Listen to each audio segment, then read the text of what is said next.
فیصلہ بھی آیا تھا، تو 2021 کے غالباً جنوری میں اس کا کام پھر رک گیا تھا۔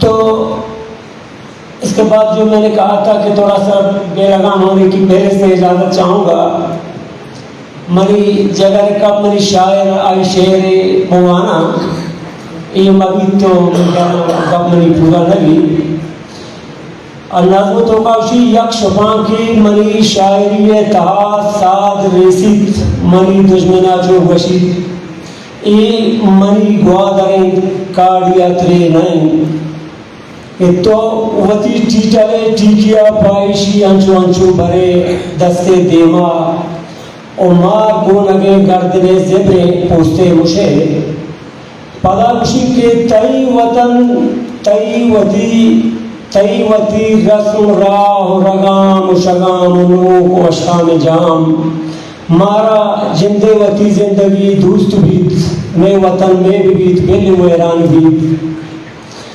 عام طور پر جو سیمینار ہوتے ہیں ان میں مقالے لکھے اور پھر پڑھے جاتے ہیں۔ طریقہ کار یہ ہوتا ہے کہ جو ہمارے لکھاری حضرات ہیں ان سے بھی ایک گلہ ہے، فرض بنتا ہے میرا گلہ اپنوں سے، گلہ میں کہوں گا بھی کہ سیمینار جو ہوتے ہیں ان کے وہ پوائنٹس نوٹ کریں، کیونکہ جب لٹریچر بیسڈ کام ہوگا تبھی کام آگے بڑھے گا۔ عام طور پہ ہم نے آج یہاں کا یہ پروگرام کر دیا اور یہاں سے چلے گئے، اس کے بعد بھی جب گوادر کا کام جاری ہے تو وہاں کے لوگوں کو مسلسل ذہنوں میں یہ آتا رہے، ان کے سامنے بار بار یہ گزرے کہ ہمیں قید کیا جا رہا ہے، ہمیں چاروں طرف سے باڑ کے اندر قید کیا جا رہا ہے۔ یہ جس طرح بھی بابا طالپور نے بتایا کہ ظاہر ہے باڑ ہوگا تو پاس کا سسٹم ہوگا۔ اب کسی جگہ کے شہری کو مہذب معاشرہ تو یہ اجازت نہیں دیتا کہ آپ انہیں باڑ کے اندر بند کر دیں۔ ہمارے بلوچ معاشرے میں ہمیشہ جب ایسے حالات آئے ہیں تو بلوچ جو ہے وہ مزاحمت کار رہا ہے ایسے حالات میں۔ اگر ایسے حالات میں بلوچ نے مزاحمت نہیں کی ہے اور سر نیچے کیا ہے تو ایسے لوگوں کو بلوچ معاشرے میں طنز کی نگاہ سے دیکھا جاتا ہے کہ غلامی کے آگے انہوں نے سر کیوں جھکایا ہے۔ گوادر ترقی یا پورٹ کا یہ جو منصوبہ ہے اس پہ شروع سے ہی بلوچوں کو تحفظات تھے، کیونکہ ان کا خیال شروع سے ہی یہی تھا، کیونکہ انہوں نے آغاز میں ہی سب کچھ دیکھ لیا تھا۔ اب یہ سی پیک کے روٹ کی مثالیں آپ لے لیں جو چائنا کا ون بیلٹ ون روٹ ہے، جاننے والے جانتے ہیں کہ جس وقت اس پہ کام شروع ہوا تو تحفظات اس وقت بلوچ کے شروع ہو گئے تھے کہ یہ سب کچھ ہمارے لیے تو کم از کم ہے نہیں۔ اب ایک ہی جگہ پہ پیسے خرچ کرنے کے لیے نہیں ہے، آپ 3 روٹ بناتے ہیں، بنا کس کے لیے رہے ہیں اور اس کے لیے جو سی پیک روٹ بنائے اس کا کیا اشر ہے وہ تو ہمارے اور آپ کے سامنے ہے، اور جو روٹ میں شامل ہی نہیں تھے ان کو شامل کیا گیا، وہاں سی پیک روٹ آپ دیکھ لیں۔ تو یہ قید بند میرے خیال میں کسی بھی معاشرے میں لوگوں کو کم از کم روک نہیں سکتی ہے۔ یہ ہمارا جو سائل ہے جیونی سے گداری تک جاتا ہے، یہ ایک خاموش ساحل ہے، سال کے سال تقریباً زیادہ تر موسموں میں یہ خاموش ہے، اس لیے یہ معتدل ہے۔ اور چائنا اصل میں جو ملاکا کا روٹ ہے جس میں شاید امریکہ کا قبضہ ہے وہ روٹ کرنا چاہتا تھا اور ہنجراب سے یہاں گلگت سے ہوتے ہوئے یہاں آنا چاہتا تھا تاکہ یہاں سے اس کو باقی دنیا سے لنک کرے۔ یہ پلان چائنا کے ہیں۔ اب 4 چائنیز کو محفوظ کرنے کے لیے اچھا اس سے قبل بھی ماہیگیروں کی تحریک چلی تھی، وہ میرے ذہن میں آیا ہوا کہ وہ تحریک چلی تھی غالباً 2017 یا اس سے کچھ پہلے، جب یہ روڈ ان کا دوسرا بن رہا تھا جو کوسٹل ہائی وے سے گوادر پورٹ کو لنک کر رہے تھے، یہ روڈ بن رہا تھا۔ اس وقت ماہیگیروں نے تحریک چلائی تھی، انہوں نے اسی وقت تحفظات کا اظہار کیا تھا کہ اس کے بعد یہ مسئلے آنے والے ہیں، ان مسئلوں میں یہ باڑھ اور یہ جو پانی آج یہ سیلاب گوادر میں جمع ہوا یہ روڈ بن رہا تھا، تو انہوں نے باقاعدہ مزاحمت کی تھی، مظاہرے کیے تھے کہ یہ نہ بنایا جائے. یہ جو مشرقی روڈ ہے گوادر سٹی کے اندر جو کوسٹل ہائی وے سے ملتا ہے اسی پہ یہ پورٹ کا، اور یہ بنا بھی اتنا اونچا. پھر انہوں نے جو کہا کہ ہمارے راستے بند ہوں گے، تو ان کو عجیب بات ہے کہ 3 چھوٹے چھوٹے روٹ دیے گئے کہ جی یہاں سے آپ سمندر آئیں گے اور جائیں گے، یہی تینوں آپ کے راستے ہیں. تو ان کی تحریک کے بعد بھی یہ چھوٹے راستے تینوں ان کو ملے، جو یہ بھی میرے خیال میں ان کے لیے ناکافی ہیں. باقی یہ سیف سٹی کا جو پروجیکٹ ہے، انہوں نے اصل میں شروع میں یہ کہا تھا کہ گوادر میں دہشت گردی کی جو روک تھام ہے وہ کیسے ممکن ہے. یہ جو بات کا آپ ذکر کر رہے ہیں تو ان کے ذہن میں فوراً یہ خیال آ گیا، کیونکہ یہ ان کا رویہ رہا ہے کہ جہاں کہیں بھی کوئی پریشانی ہو، کوئی مسئلہ ہو، کوئی کچھ بولے تو اس کو غائب کر دو، کہیں پہ کوئی مسئلہ ہو تو لوگوں کو بس قید کر دو، قید کے اندر ان کو بند کر دو. تو یہ اصل میں ان کے ذہن میں ہے یہ چیز شروع سے. تو یہ باڑھ اصل میں اسی کا ایک تسلسل ہے. اب گوادر میں یہ 1.5 لاکھ ایکڑ اراضی پر باڑھ لگانے کا اس وقت ان کا یہ منصوبہ ہے، جس سے تقریباً جو ہم نے دیکھا ہے 70% آبادی باڑھ سے بالکل باہر ہوگی. گوادر کی 70% آبادی، بلکہ گوادر کے اپنے سٹی کے جو تحصیل گوادر ہے اس کے بھی 3 یونین کونسل وہ بھی براہ راست سٹی سے باہر ہوں گے. باقی باتیں تو میں نے بہت کی، لمبا چلا گیا. میں نے شروع میں کہا کہ کچھ ہوتا ہے وہ بے لگام مجھے چھوڑ دیا جائے تو لمبا چلا گیا. جنرل قادر کے دور میں ایک اجلاس انہوں نے بلوایا تھا، یہ کوئی غالباً 2003 میں. اس وقت انہوں نے یہ پروگرام کیا تھا کہ 2005 تک ہم گوادر کی آبادی 5 لاکھ تک بڑھائیں گے، یعنی غیر مقامی 5 لاکھ وہاں آباد کریں گے، اور اس وقت پھر گوادر کو سیکیور کریں گے. اور گوادر کی جو اوریجنل آبادی ہے وہ گوادر سے 35 کلومیٹر دور ان کو شفٹ کریں گے. یہ بھی جنرل قادر کے دور میں ایک اجلاس میں، جس میں غالباً ہمارے آج کے 2 MPs ہیں وہ بھی شامل تھے. تو آج کل شاید وہ نہ بول پائیں کیونکہ اسمبلیوں میں ہے، لیکن اس وقت وہ اس اجلاس میں موجود تھے. صنعت کاروں کی گوادر میں شروع سے یہ دلچسپی رہی ہے. صنعت کاروں کی یہ 1932 سے آغا خان کے زمانے سے کہ انہوں نے برطانوی حکومت سے مانگا، پھر انہوں نے انکار کیا. پھر خان احمد یار خان کے زمانے میں بھی انہوں نے گوادر سے تھوڑا پسلی سے آگے جزیرہ ہے ابتلار وہ مانگا تھا، پھر انہوں نے انکار کیا. تو مطلب یہ ان کا پاکستان بننے سے پہلے ہی نظر تھی تبکین پہ.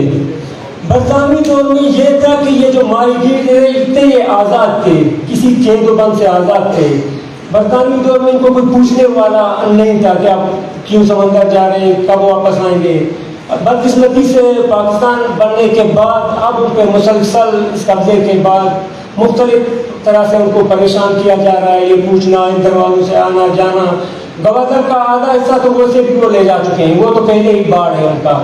پورٹ کا ایریا ہے یا اس کے آگے کا ایریا ہے یا سنگار ہاؤسنگ ہے، وہ بھی تقریباً سارا کا سارا آدھا یہ لے جا چکے ہیں. نیوی نیول بیس کے نام پہ آدھا کوسٹ گارڈ لے جا چکے ہیں، آدھا کوئی اور لے جا چکا ہے. پھر باتیں تو میں نے بہت کی.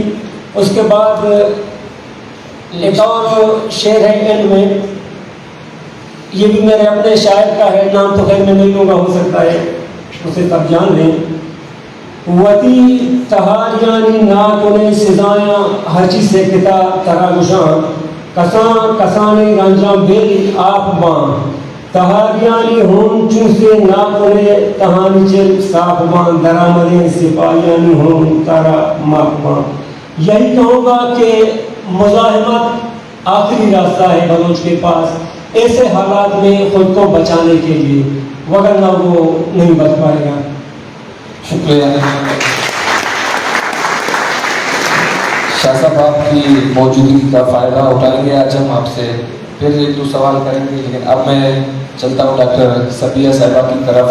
ڈاکٹر صاحب ہم ایک ٹرم بہت یوز کرتے ہیں کہ ہمیں سننے میں آتا ہے کہ سی پیک میگا پروجیکٹ سے میگا جیل ہے، تو آپ اس کو کیسے بیان کریں گے؟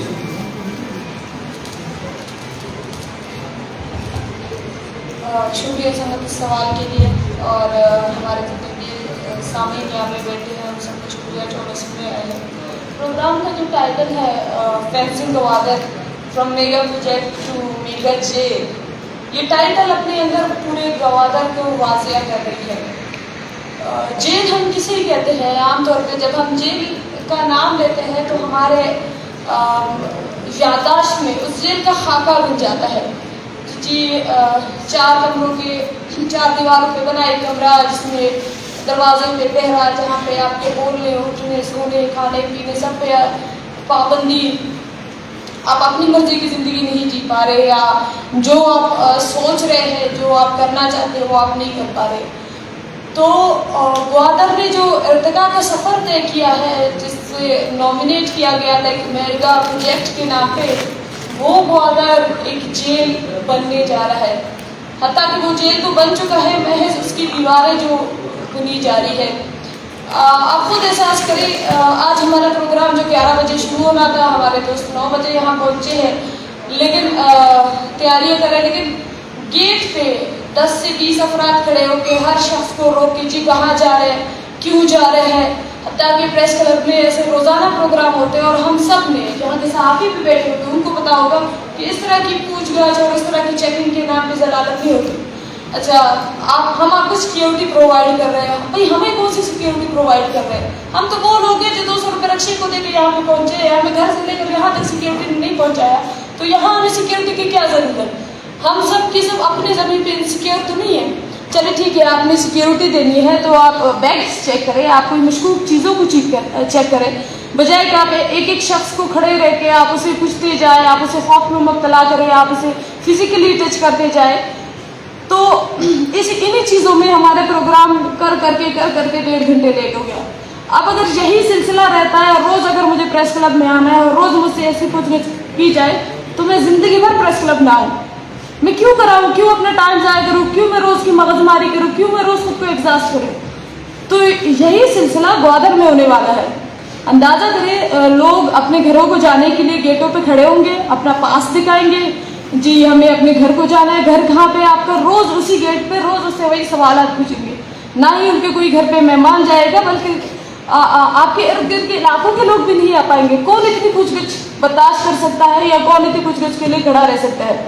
کوئٹہ کینٹ کا آپ کو پتا ہے، 6 مہینے پہلے میرے کچھ فرینڈز نے وہاں پی سی ایم ایچ میں جوائن کی تھی، ٹریننگ کر رہے ہیں۔ 6 مہینے کے بعد آگے جی کیوں چھوڑ کے آئے ہو؟ اپنے 6 مہینے ضائع کر دیے، ان کو پیسے بھی نہیں ملے، 6 مہینے تک کام بھی کرتے رہے۔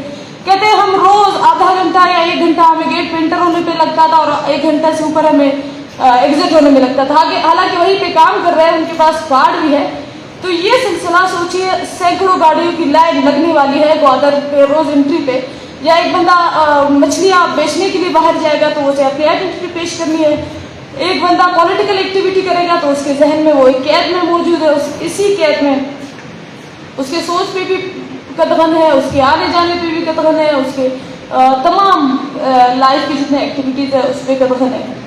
تو یہ ایک جیل ہے جو فزیکلی اور مینٹلی دونوں طور پہ بننے والا ہے، جبکہ مینٹلی طور پہ وہ بن چکا ہے، ہم خود دیکھ چکے ہیں گوادر کو۔ شاید ہمیں یہاں سے اندازہ نہیں ہوتا کہ وہاں لوگ کیسے ہیں، کس طرح ہے، ہم وہاں جاتے ہیں تو ہمیں احساس ہوتا ہے۔ سمندر کے واسی پیاس سے مر رہے ہیں، ہم اندازہ کریں کہ پانی کا ایک ٹینکر 10,000 تو ہمیں اس لیے مل رہا ہے کیونکہ یہ جو شادی صاحب نے ڈسکس کیا تھا کہ یہاں کی آبادی کو شفٹ کرنا ہے، بائی فورسفلی وہ شفٹ کرا سکتے تھے جتنے وہ انہوں نے کرا لیے، لیکن ظاہر ہے پبلک جو پریشر آتا ہے، لوگ سیاسی ان پہ جو پریشر بنتا ہے تو چلو ٹھیک ہے ہم فوجی دخل اندازی یا مداخلت کی ان کو شفٹ نہیں کرا سکتے، تو ان کی لائف اس طرح سے کنورٹ کر دو تو خود چھوڑ کے چلے جائے۔ 10,000 کا ٹینکر نہ ہم افورڈ کر سکتے ہیں، نہ ہم سے نیچے کے طبقے افورڈ کر سکتے ہیں، ہم تو مڈل کلاس کو تو کہتے ہیں ہم افورڈ نہیں کر سکتے۔ ان کی باقی آپ زندگیوں کے دیکھیں، نہ وہاں پہ ہیلتھ کی فیسلٹی، اسپتال تو بنے ہوئے لیکن ہیلتھ فیسلٹی نہیں ہے، ایک پیناڈول گولی تک اویلیبل نہیں ہے، اور اس کا ہم ثبوت ڈیورنگ فلڈ میں جو ہم نے کیمپس لگائے تھے ہم وہاں پہ دیکھ چکے ہیں۔ ایجوکیشن آپ ان کی دیکھیے کہ گوادر شہر کے اندر کالجز سے بنے ہوئے ہیں لیکن ان کالجز میں ایجوکیشن کی فیسلٹی نہیں ہے، اور وہ سٹی پہ ہی موجود ہے، پیریفری کے علاقوں میں تو ایجوکیشن نہیں ہے۔ وہی گوادر سے 2 گھنٹے کا فاصلہ ہے تربت ہے،